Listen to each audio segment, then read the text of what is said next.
a rotting fishing village on the coast of Massachusetts, Innsmouth is being devoured from within by a cancer. The Marsh family, greatly respected in the town by most, have long brought prosperity to the little village, but only they know at what cost. For just off the shore, beneath the waves, lies a secret so terrible that the marshes would destroy anyone and anything to protect it. The investigators must venture into this xenophobic backwater, fearing for their very lives, in order to stop the plans of the Ancient One. The investigators will find no allies in Innsmouth and few safe havens, but if they are able to stop the advance of the terrible Deep Ones, they have no other choice. Hello everyone, Catweazle here, welcome to the channel and welcome to our new playthrough, Arkham Horror: The Shadow over Innsmouth. Yes, this is our 7th playthrough of Arkham Horror.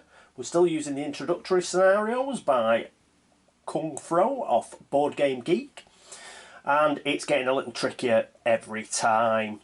What we're going to do, it's going to try and quicken up the introductory episode, as I always try and fail miserably, but yeah, what we're going to do is we'll just crack on with it. As regards what has been taken out of decks and what has been added to decks and so on and so forth, I'll put the link to Board Game Geek where the file is for Kung Fro's introductory scenarios, and you can go download them and have a look. I won't go through it in too much detail. Suffice to say, all the Mythos cards and gate cards from Innsmouth Horror, as well as the Arkham specific locations, things like common items and all that sort of stuff, have all been added. There are a few things that have been taken out for thematic reasons and a few things have been added for thematic reasons, including from other expansions. There's a couple of things from Dunwich, I think. There's a dual coloured gate card from the Black Goat expansion. Just all stuff like that, but all related to Innsmouth. Got the usual Innsmouth stuff, like the actual Innsmouth locations as well. They're up here, and there are a few other odds and sods that we've had to add. We have 3 required investigators, which are Amanda Sharp, Silas Marsh and Roland Banks. Bit of an apology about Roland Banks. I was going to use as many different investigators as I could through these playthroughs, but like an idiot, in the very first playthrough, Cool Air, I used Roland Banks, and he's actually required for this particular scenario, so he's back. But not too bad. Let's just think he's a sort of 1926 Fox Mulder. He's already had a brush with the Mythos and he's tackling it once again. So he's back. I did the same last episode, last scenario with Agnes Baker. She'll be back in the 9th. But fortunately, both Roland Banks and Agnes Baker didn't actually die. So we'll have no problem using them in the correct scenario. So because we've got 3 investigators that are required, I've got those out. I've got the personal stories out as well. We're going to have to pick an extra investigator. So let's do that now. All the ones I've used before I have taken out, and there are a couple that we can't use anyway, like Mandy Thompson and Gloria Goldberg. So if I pick one of those, we won't use them. So let's quickly go through and let's have a shuffle. So nothing too major, we want to be quick. Don't want an hour-long introduction episode or anything, so we'll just do a very basic shuffle and we'll do a very quick cut, I think. See who we get, and we have Lily Chen, the martial artist. Right, so we'll put her there. She is our 4th investigator. All the rest of these can go back into the box, and hopefully we won't have to pick them out, but pick any more out, but I think we shall. Right, so got our 4 investigators. Other than that, the actual Arkham board is as before. We've got the unstable locations with the red diamonds. They've all got clue tokens on. There are a few unstable locations over in Innsmouth, which is over here.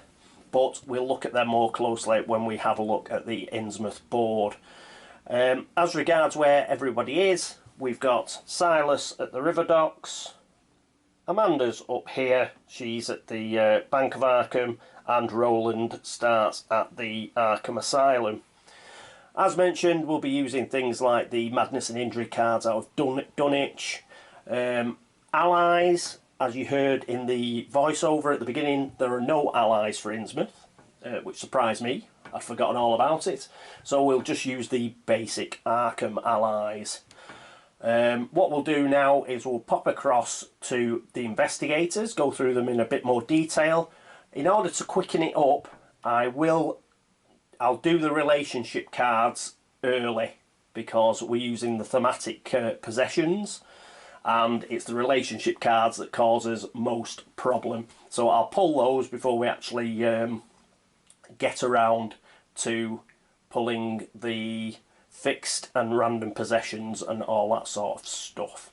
Right, I shall catch you shortly. And here we are with Amanda. Right, a couple of things with Amanda is she actually gets as part of her thematic starting possessions, she gets the Miskatonic Student card. So when you gain the Miskatonic Student card, gain 2 clue tokens, except she doesn't. She gains 1 according to the thematic starting possession. So instead of 1 clue token, she's got 2. The upkeep phase, if you're in the science building or an area with an expedition marker, gain 1 clue token. Discard this card if the investigator retires or is devoured. So she's got that, which gives her an extra clue token. So she's at 4 sanity and 4 stamina because of Cthulhu. She starts at the Bank of Arkham. Her fixed possessions are $1 and 1 clue token, but that's now 2 clue tokens because she's got the Miskatonic Student card. Her random possessions will be 1 common item, 1 unique item, 1 spell and 2 skills, which will actually be, she'll choose from 3 skills because she is studious. Any phase, whenever Amanda draws 1 or more cards from the skill deck, she draws 1 extra card, then discards 1 of the cards. She's got 3 focus, which is pretty good. And speed and sneak, fight and will, law and luck, they're all 1 and 4. Yeah, so pretty middle of the road, pretty cool. Let's read a story so far. The story so far. Amanda has been a student at Miskatonic University for 2 years now.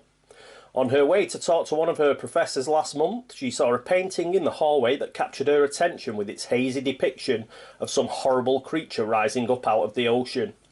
Ever since, Amanda has heard strange whispers in a foreign language whenever her attention drifts. More disturbingly, she has begun to dream of the vast green depths of the ocean and terrible alien cities that lie in its darkest crevices. This evening, as she finishes her shift as a bank teller at the First Bank of Arkham, something out in the night calls to her. Something dark and sinister that leaves the feel of sea foam in her mind and makes her gasp with the effort of resisting it. Leaning against the brick wall of the bank, Amanda realises that she has to find out what's happening to her, or she's going to fall prey to whatever alien presence is invading her mind. Whoa. So that is Amanda. So let's have a look at her personal story. And as you can see already, the reasons why she's required for this particular scenario, it's all about the sea. In her dreams, she swam along the ancient submerged columns, feeling pure joy and freedom. But when she awoke, she was filled with revulsion and dread. But Amanda had always felt that there was no problem a little research and observation couldn't fix. And if she couldn't solve the problem of her nightmares, she'd just have to learn to adapt. So there you go. So, pass. It's Elder Dreams, pass. Each time Amanda draws a unique item, put a clue token on this card. If there are 3 clue tokens on this card, place head of the class in play. Fail. If there are 2 open gates to relay, place Aquatic Destiny in play. So that sounds really funky, doesn't it? Not. So that's pretty grim. So that's Amanda. What I've already done for everyone is to do the relationship cards, because that is the most awkward of the thematic possessions. And what the two relationship cards she's got collectors with Silas Marsh. So both her and Silas can be collectors. And after the initial setup, anytime you or your partner gains one or more common items or unique items from any game effect other than this card, the other may draw a random card of the same type and purchase it for the list price. So that's what her and Silas have got in common. And her other relationship card is with Chen, and they are both survivors. Either you or your partner may exhaust this card before making an evade check to gain +1 to that check. So put that there. So pretty cool. Right, let's get on with getting some of these possessions. We've already done the fixed possessions. She's got $1 and 2 clue tokens because of the Miskatonic student card. Random possessions are 1 common item, 1 unique item, 1 spell, and she will draw 3 skills but only keep 2. Righty-ho. So I've just got to keep an eye on what she can have and what she can't have. Amanda, she's an Arkham horror investigator, I believe. She is. Oh, she's got a nice long list of stuff she can have. So let's just, we'll check against it. It's just common items, I think, that are the problem. So first of all, she gets 1 common item, which is an old journal. Let's just check that's okay. Old journals allowed, we're laughing. So let's have a read. Tome. Exhausted, spend 1 movement point to make a law -1 check. If you pass, gain 3 clue tokens. Nice. And discard old journal. If you fail, nothing happens. Cool. We'll put that on her player area. That's good. Next, she has a unique item. And she pulls Gatebox. Any phase, when you return to Arkham from another world, you can return to any location with an open gate, not just those leading to the other world that you were in. Cool, that's great for shutting. Like, for example, say Relay was open. If she went to Relay, she could come back. And if Relay was open, she was in another world, like, say, the Dreamlands, which is a doddle. She could come back to the Relay gate and shut that, so, I think. So, pretty cool. So, she's got a gate box. Put that here. And 1 spell. Ooh, Wither. Coolness. Casting modifier +0, sanity cost 0, magical spell. Any phase, cast and exhaust to gain +3 to combat checks until the end of this combat. Brilliant. So I'll put that down here in a hand. That's good. Bit of combat. And last thing is, oh yes, it's skills. And she gets to draw 3. So the first one is Stealth. Exhaust to reroll an evade check. Okay, I suppose. The second one is +1 fight, that's nice. When you spend a clue token to add to any fight check, add 1 extra bonus die. We'll definitely keep that, I think. And the last one is +1 will. When you spend a clue token to add to any will check, add 1 extra bonus die. We'll take those two, we'll take fight and will, and we will discard stealth. So I think that's everything. Yes, that's everything for Amanda. And everything was okay on the thematic starting possessions. So let's move across to Silas. And here we are with Silas. So a couple of the only sort of changes we've got for Silas. He gets an extra $1, so he's actually on $8, not 7. And he also I think that's it.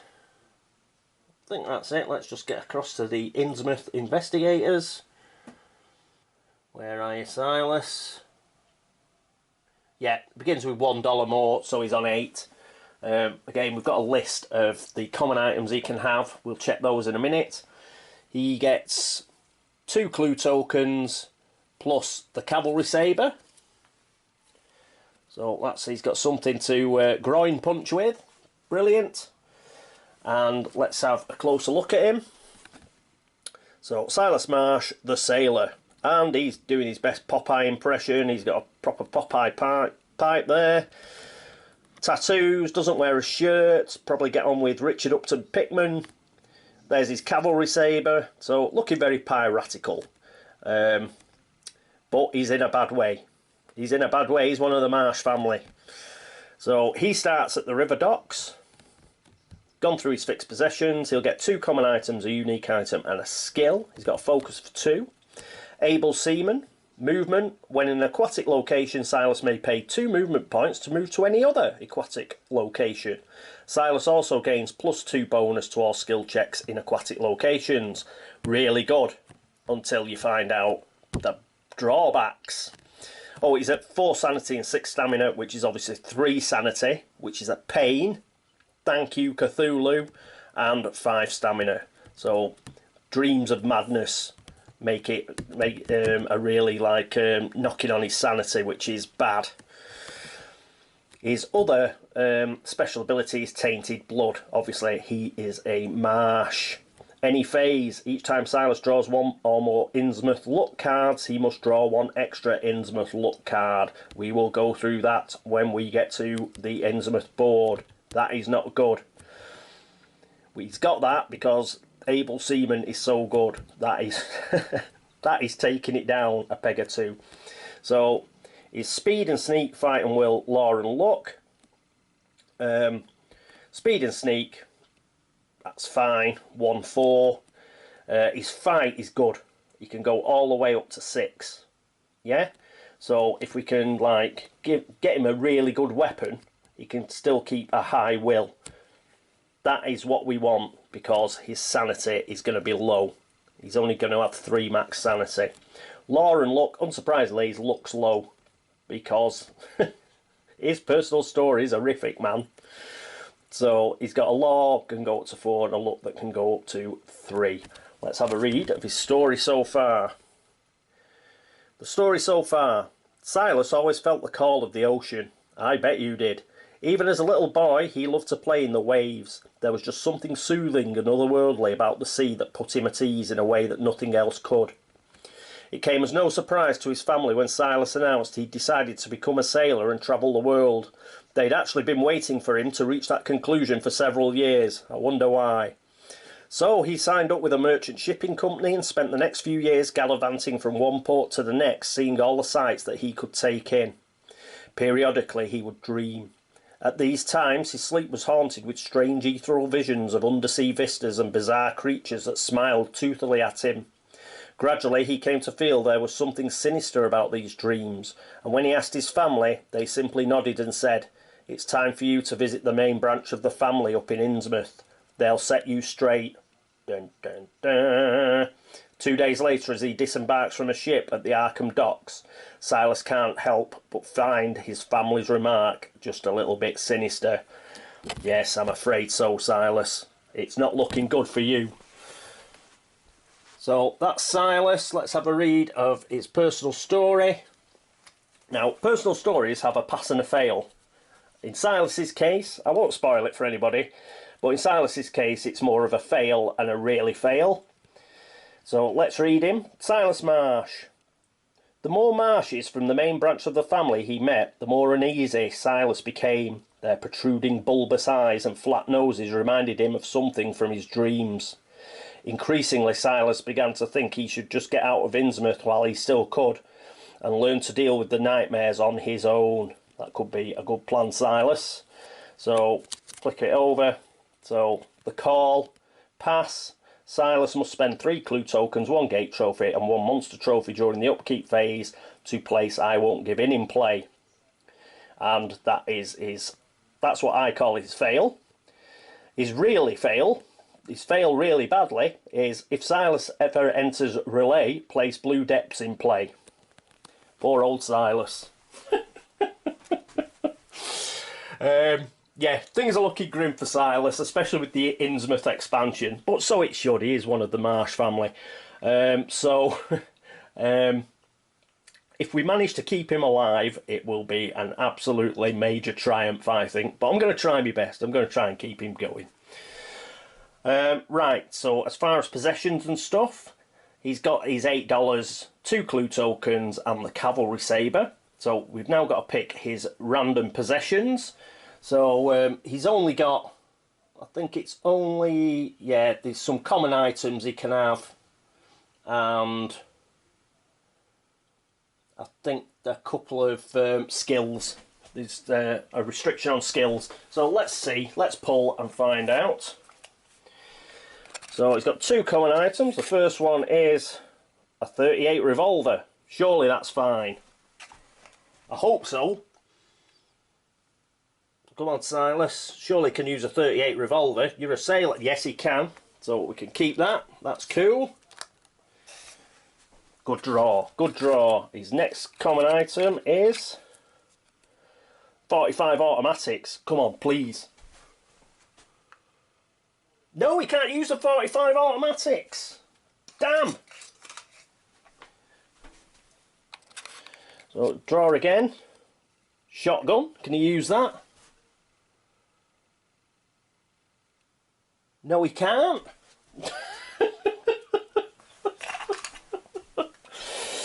I'll shuffle these back in before we pick for the next person. Research material. He's not going to have research materials. No. An axe. Can he use an axe? Yes, he can. So a cavalry sabre, an axe, and a 38 revolver. But he could have done with a shotgun and the bloody 45 automatics. Right, so those are his common items. He gets a unique item. A warding statue. Any phase. Discard warding statue after failing a combat check to reduce the monster's combat damage to 0 stamina. This can also be used to cancel an ancient one's entire attack for 1 turn. Cool. So, as our combat model, that should come in very useful. And he's got 1 skill. And his skill is +1 luck. If somebody needs luck, it's poor old Silas. Let's see if he can have that. Might be one of the ones that he's not allowed to have. Yeah, he's allowed luck. So he'll need that.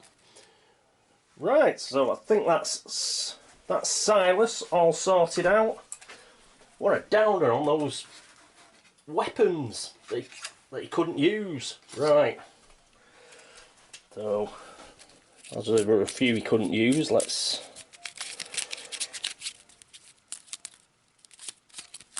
just shuffle them back in. Right, there we go. Right, that's it for Silas. Next up, we have Roland Banks.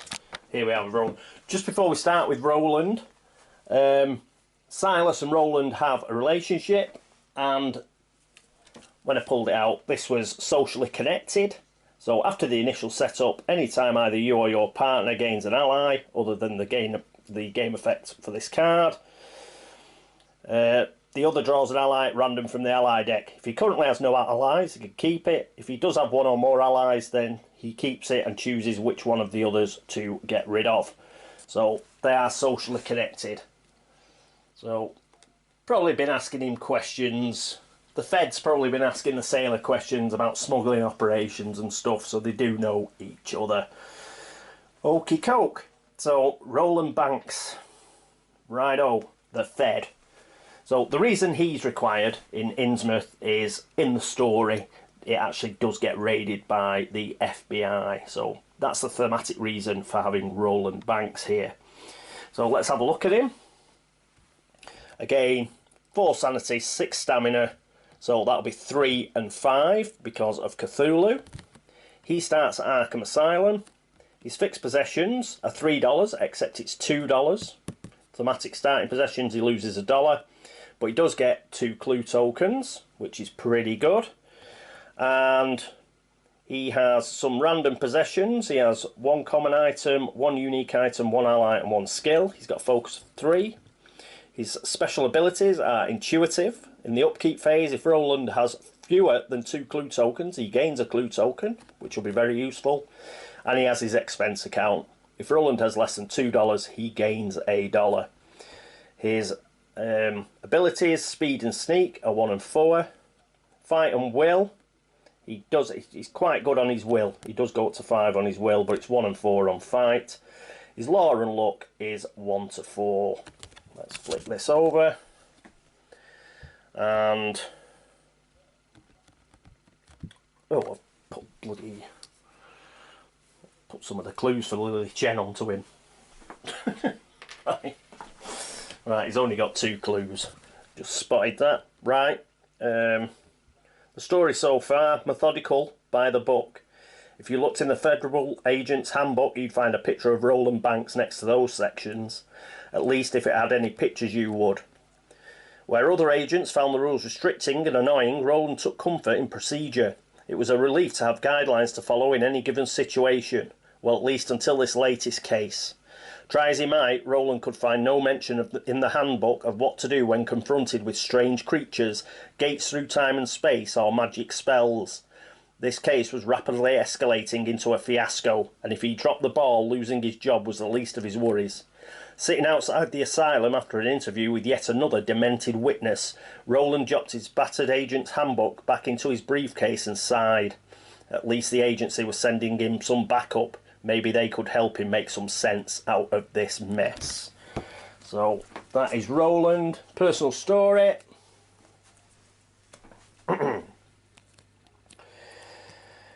Roland Banks. Roland looked through his notes again. This is ridiculous, he said. My report's going to get me locked up in the loony bin. This case has weird cults, magic spells, and the apparent end of the world. All it needs is some demented fishmen, ho ho ho, or something, and I'll have all the makings for a best-selling novel. So that's Roland. By the book. Pass. If Roland has 5 or more clue tokens, place heck with it in play. Fail. If Roland is arrested or driven insane, place take a vacation in play. So, not bad, not bad. Should be quite easy, really, but it's a little more difficult because we've got Innsmouth. And it's a lot easier to get arrested. And also, because of Cthulhu, his max sanity isn't 4, it's only 3. So it is a bit easier for him to fail this, but hopefully he'll be able to pass. Right, put that down there.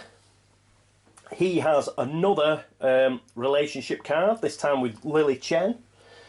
And they can both be hunters. So when you and your partner are in the same neighbourhood, either of you may exhaust this card before making a combat check against a monster to reduce its toughness by 1 to a minimum of 1 during the combat check. So that is them two. Roland Banks has to, yeah, he only had 2 clue tokens, and random possessions, 1 common item, 1 unique, 1 ally, 1 skill. So let's pull those.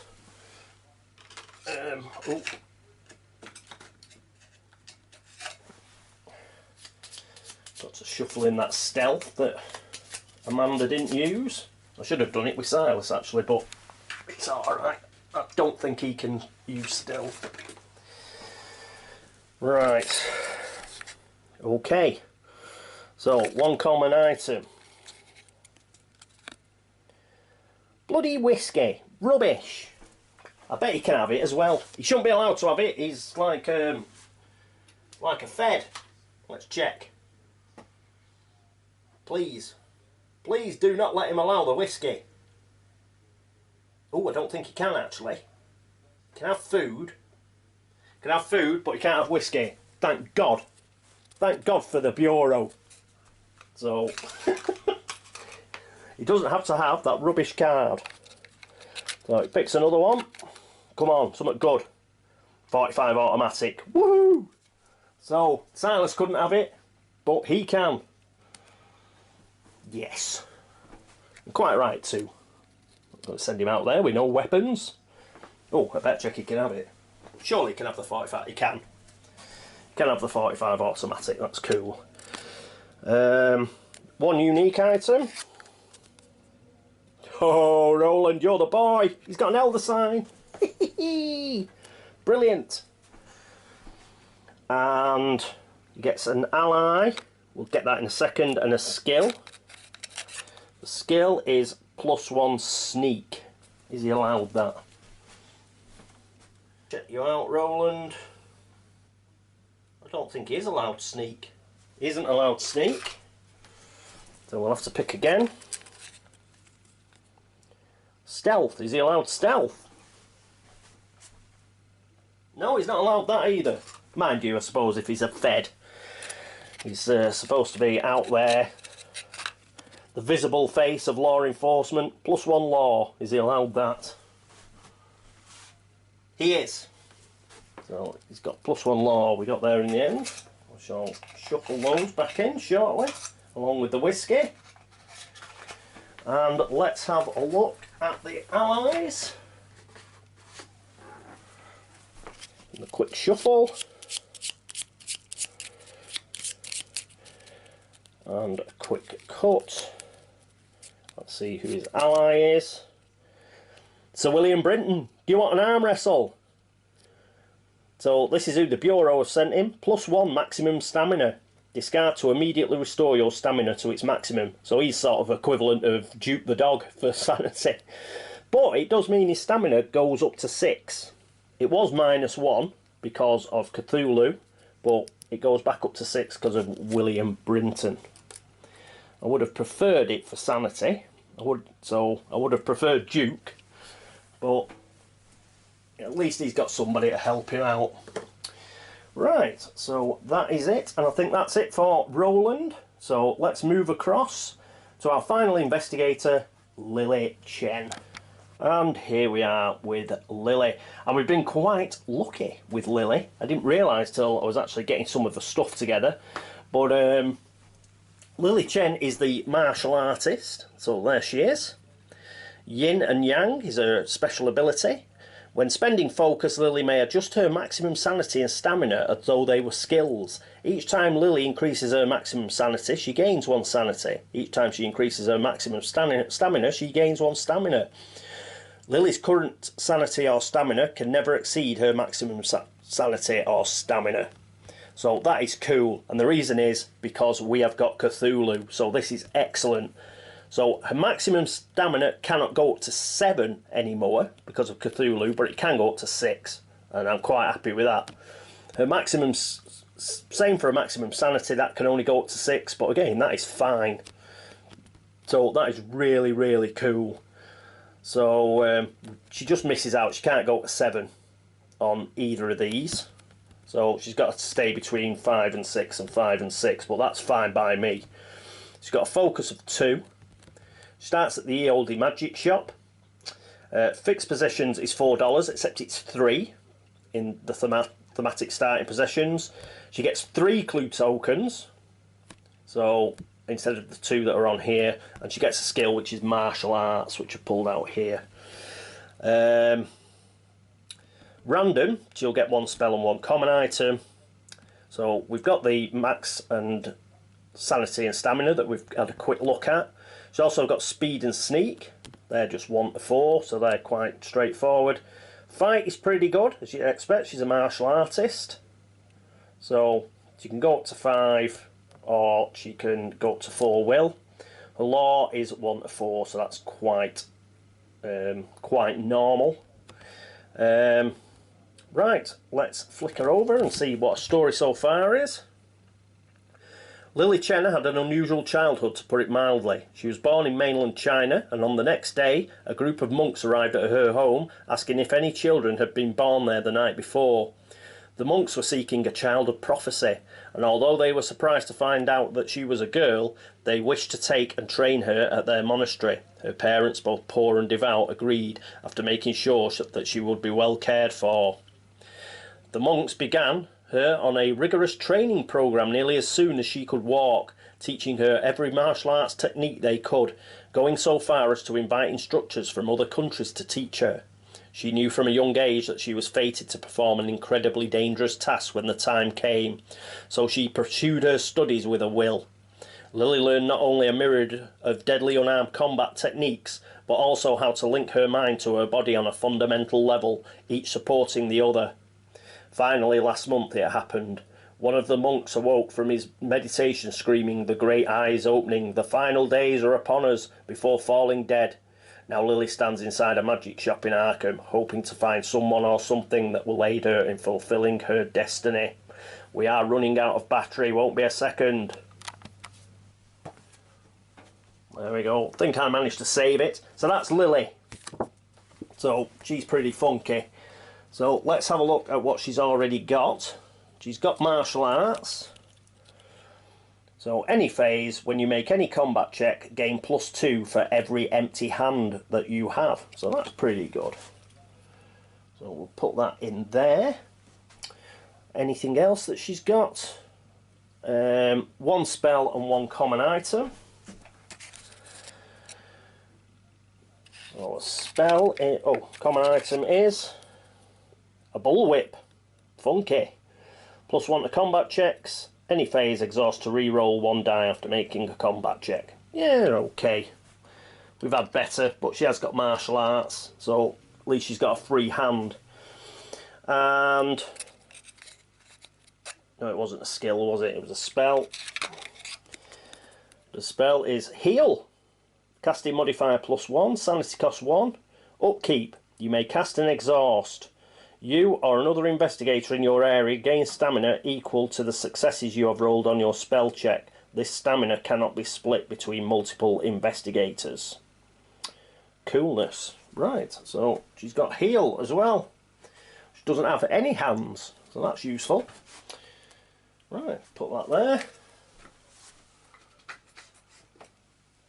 Okay, right, I'll set these guys up and see where we're up to.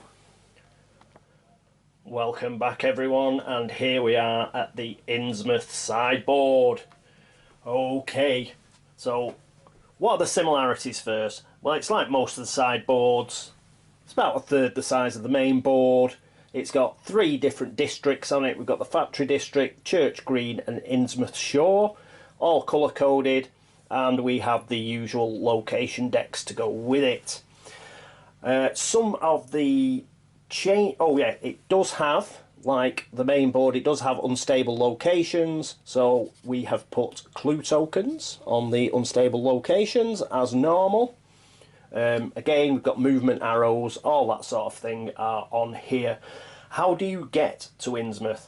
Well, we have the usual locations that have a little train symbol, even though in Innsmouth it doesn't have a train, it has the Joe Sargent's bus service. So you can leave from the train station in Arkham and you can get a bus to Innsmouth, and this is where you'll get off. So that is how to get there normal travel.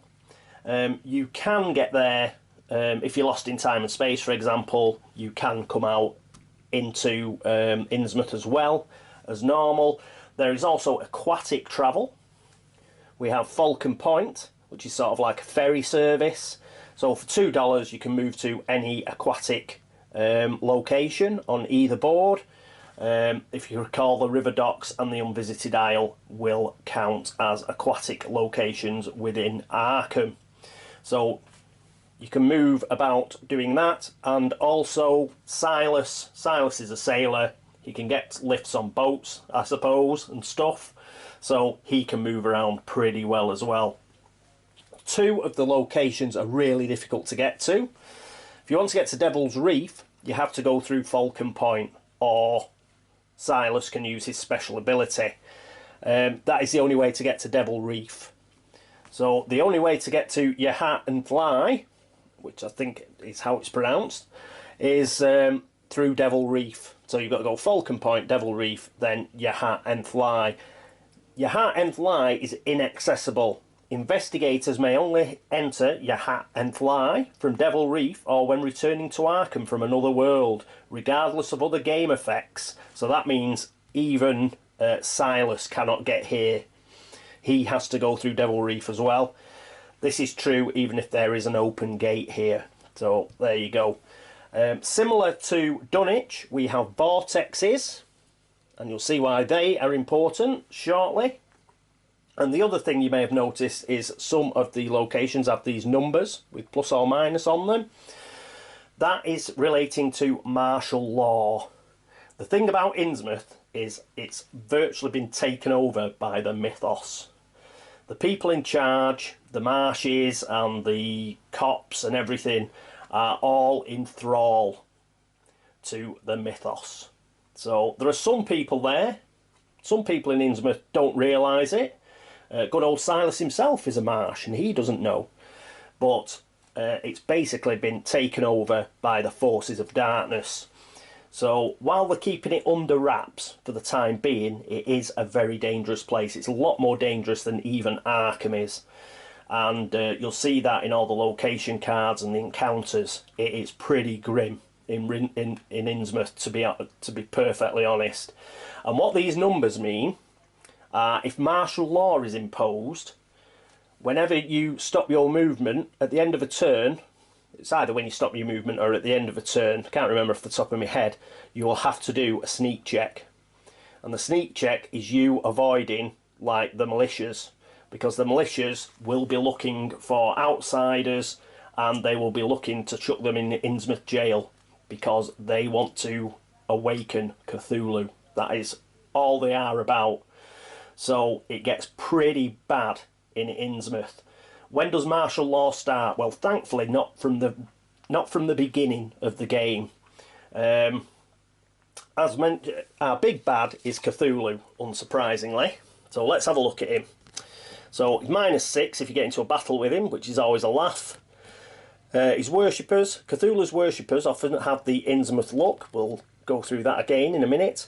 A sign of monstrous ancestors. Cultists have a horror rating of -2 and a horror damage of 2 sanity. Nasty. Cthulhu, dreams of madness, I have mentioned it. While Cthulhu stirs in his slumber, investigators have their maximum sanity and stamina reduced by 1. So that's nasty.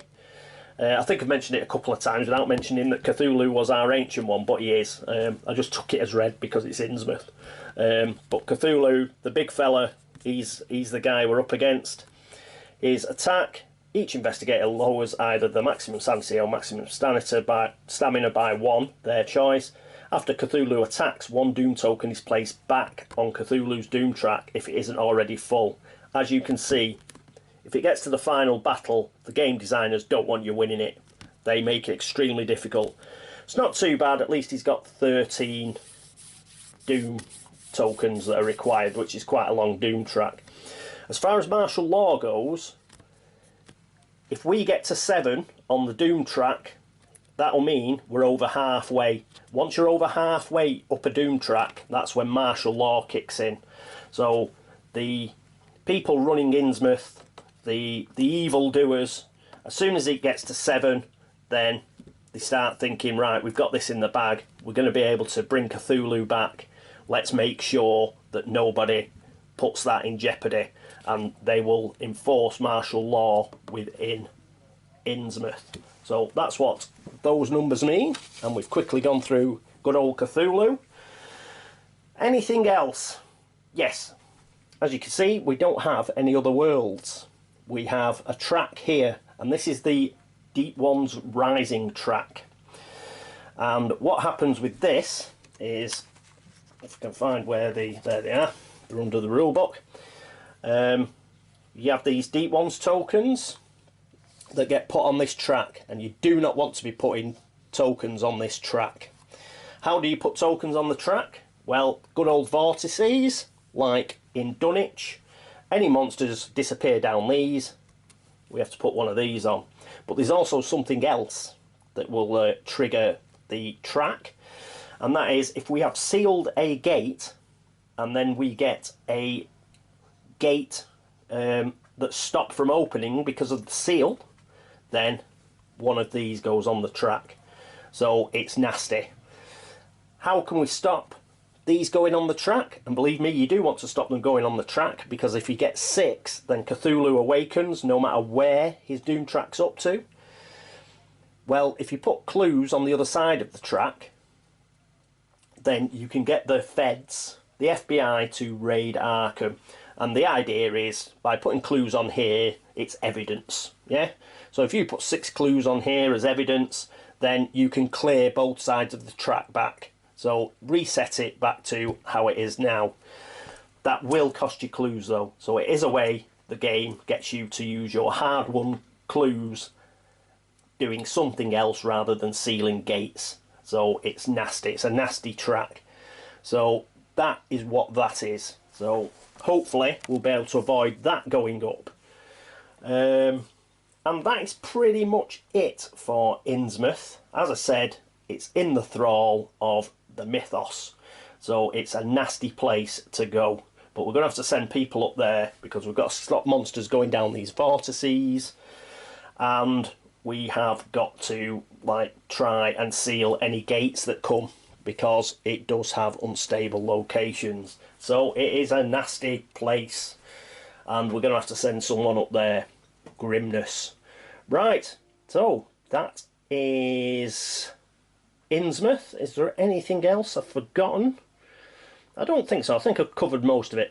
What I haven't caught, if I've forgotten anything, I'll mention it at the start of the next episode when we get into it. But first of all, yes, let's kick it off. Let's find out what the initial bad news is and pull our first Mythos card. And we have... Dun, dun, dun. Woof. Well, it is an Innsmouth one as well. Brilliant. So, Marsh Refinery. It does have gate bursts in this game. So, there you go. There's one straight up. But fortunately, we haven't got a seal on it. So, we're going to get a gate at the Marsh Refinery. So, we will lose that clue.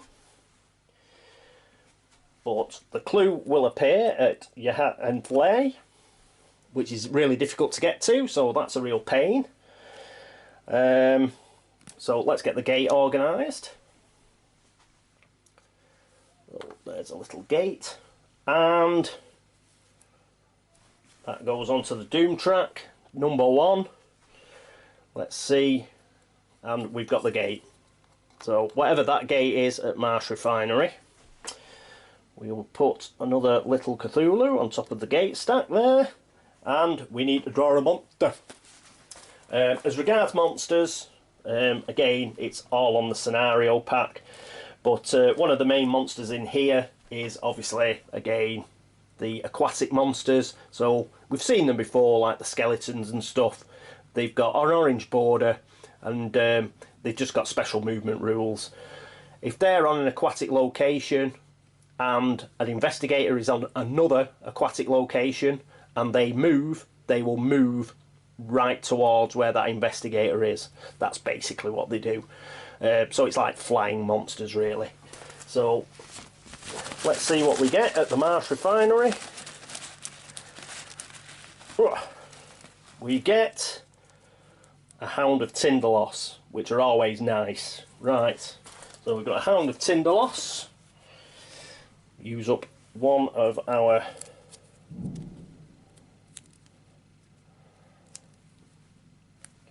and we'll put him there. Right, so we've got a Hound of Tinderloss there. Is there any special? Oh, it's physically immune. When it moves, the Hound of Tinderloss moves directly to the nearest investigator inside a location in Arkham, other than the hospital or asylum. So, you see, it can move from Innsmouth into Arkham. So, distance is no object. So, there we go. So that's there. Movement. Monster movement is pluses and crescents, but it's a square, the Hound of Tinderloss, so that's okay. We've got, and it's an environment card. Environment urban. Someone is watching over me. The first investigator to close or seal a gate is blessed. Discard this card afterwards. Oh, that's not too bad. So, pretty good. Right, so that's going to remain in play. So let's we'll put it at the top of the Arkham board, like we normally do. Right, and stand that up. Coolness. So, that is where we're up to. And next episode, we shall start off with the Shadow over Innsmouth. Woohoo! I think it's going to be pretty grim. As I've mentioned a couple of times, It looks pretty bad for Silas and Amanda. They've got really bad personal stories, man. And but compare Roland and Lily are pretty good. It's all rainbows and unicorns for them compared to Silas and Amanda. So we'll try and keep everybody alive. I think the secret to this game will be try to seal 6 gates as soon as possible. We cannot afford to pussyfoot around. We will not get 25 turns out of this game like we did in Dunwich. There's a lot of mechanisms and, you know, things like the Deep One Rising track and stuff like that, which we're really going to struggle. So thanks very much for watching. I hope you join me next time for the first episode of The Shadow over Innsmouth. Thanks very much for all the subscriptions and all the views and all the comments. Very much appreciated as always. And to those of you that have gone across to Board Game Links to upvote the site, thank you very much. We're on 49. I didn't think we'd get 10. Amazing. So thank you very much for that. And as I say, I do hope that you join me next time for the first episode of The Shadow over Innsmouth. Until then, this is me, Catweazle, signing off. Toodaloo.